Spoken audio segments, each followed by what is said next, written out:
Hello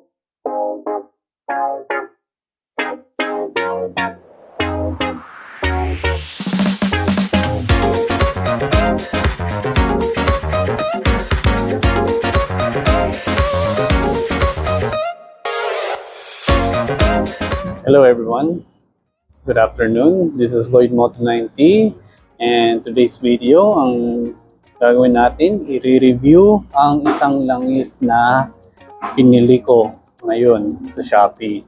Tawag ay Supremium Moto X3M. Ayan. Ito ay para sa automatic 10W40. Ayan. Kasi na tag dito, yung sa event ni Kikay, pina-review sa akin to. Gano'ng kaganda tong itong produkto na langis. Kaya pangatlong order ko na to. So yung pangalawang na oil, ginamit ko na. So nag-order na ako nito.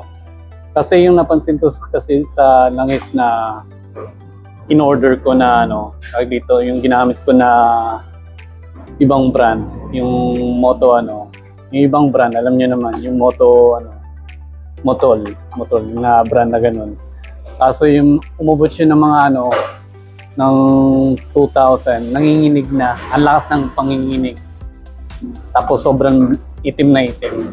Which is kinda not good kasi hindi talaga tumatagal. Kaya ito talaga nasa 3K plus na, hindi pa siya nanginginig. Kaya kaya maganda itong yung Supremium Moto X3M. Itong 10W40 para sa mga automatic. Yung 15 naman, yung 15W40 sana naman sa mga manual. Kaya ito, makikita nyo, dito pa lang sa page, makikita nyo na pinano talaga sa akin ito. Tinanong ako, gano'ng kaganda to. Ayun, nakita ko talaga sa sa mata ko na nilagyan talaga ng tubig. Hinalo ng tubig nito. Ayun, gumaganda pa din yung motor. Oh, which is na talaga ako, na-miss sa product nito. Oh, maganda talaga.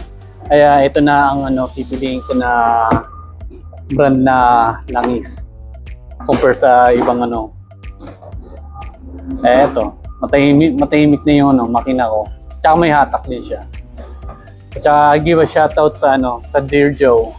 Yan. Dito sa sa North Caloocan. Malapit lang sa Kaimol. Kaya yun.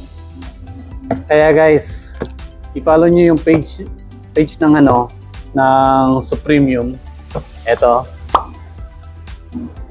Yan. Tapos bili na kayo. Huwag na kayo bumili ng ibang brand na na langis. Gumamit na kayo nito. Sulit na sulit talaga. Kaya Kikay 014, I give a shout out to you. Tsaka sa Supremium Moto X3M, I give a shout out. Alright guys. Huwag na kayo maghintay kasi nakakatipid to sa gas din. Alright guys. Have to go. And ride safe lahat dyan. And peace ya. Bye.